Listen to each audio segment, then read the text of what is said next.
You probably know that the United States had a really hard time getting rid of slavery, but did you know that Britain got rid of slavery too? Yeah, except they did it like 30 years earlier and didn't need to fight a big stupid war about it.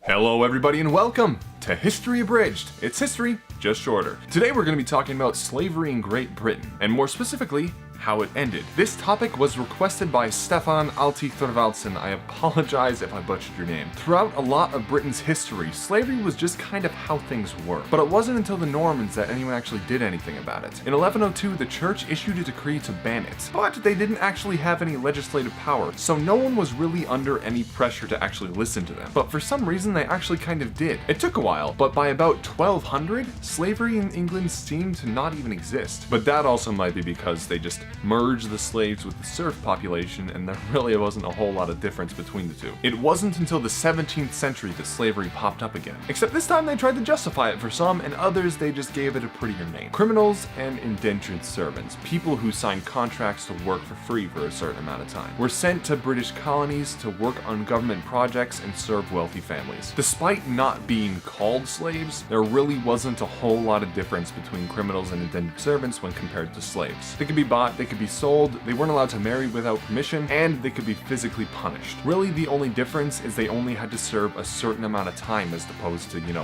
life. To the British government, this was humane punishment because their alternative was execution. The people who were typically sent to the colonies to work were criminals and minorities like Irish rebels, Romani people, and Jacobites. Another form of slavery in Britain were workhouses, places where poverty-stricken people went to work because they had no other option. It was also a form of child labor. They would adopt abandoned babies and force them to work when they got old enough. And of course, we have to talk about the African slave trade. It wasn't as common in England as it was in the United States, but it was considered fashionable of the upper class to own a black servant. The slave trade became an economic staple in Great Britain, known as the Triangle Trade, because ships would leave England packed with trading goods, head down to Africa to pick up slaves and trade those goods, and then go to America to sell those slaves, and then come back to England. And despite the fact that slavery was legal, it wasn't exactly popular with the general public. The people of England and many notable figures such as John Locke, not that one, the philosopher. There you go.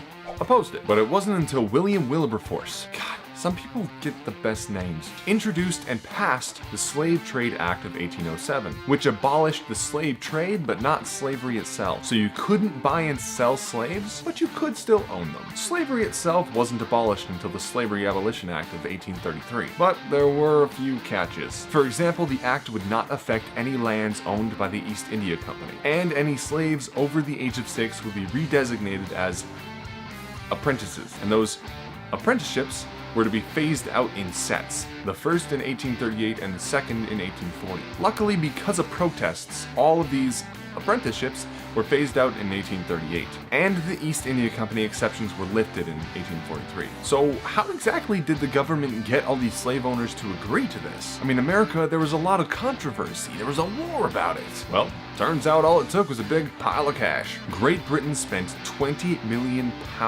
on compensation, 5% of their GDP. For perspective's sake, 5% of the modern UK's GDP is £100 billion. So there you have it, slavery in Great Britain. A really big topic, but turns out a really interesting one. Hey everybody, thank you so much for watching. If you like this video, hit the like button. If you want to subscribe, hit the subscribe button. And if you want to know when I put up new videos, hit that bell icon. If you have an idea for a future episode, please leave it in the comments. And if you have something to say about this episode, please leave that in the comments as well. And as always, this is History Abridged.